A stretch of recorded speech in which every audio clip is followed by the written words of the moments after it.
Today I want to give you a little brief instruction on oiling a clock. This is an Ansonia American antique style movement, but as far as clock oiling goes, it doesn't matter who made it or what kind of clock it is. As long as it's a mechanical clock, the oiling procedure is pretty much the same. The places we apply the clock oil are called pivot points. Every gear is on a shaft, and every shaft goes through both the front plate and the back plate. The point that goes through is called the pivot hole.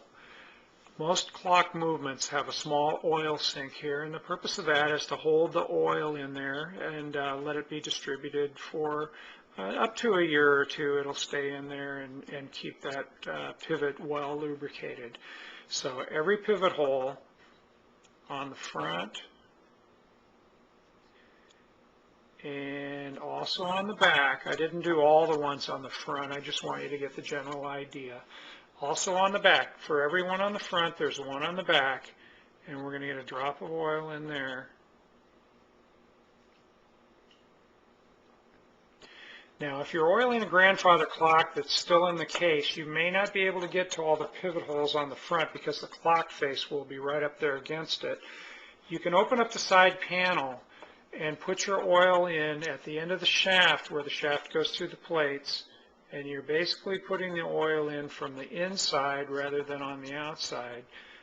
Once again, it's better to get the oil in the oil sink because it'll stay there longer.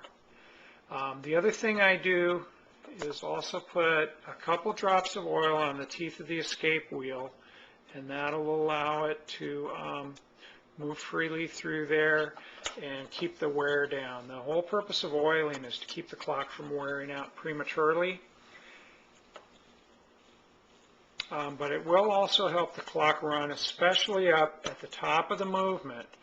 The power of the movement starts at the mainspring, and it's geared down as it goes up through that gear train. By the time it gets to the top, there's not a lot of power there. And especially in a grandfather clock, you get a little bit of oil on the pivots at the top of that train. You might be able to get a chime or a strike or even the time running again by refreshing the oil inside there. I appreciate you watching my video. Go to our website for clock oil and lots of other clock parts.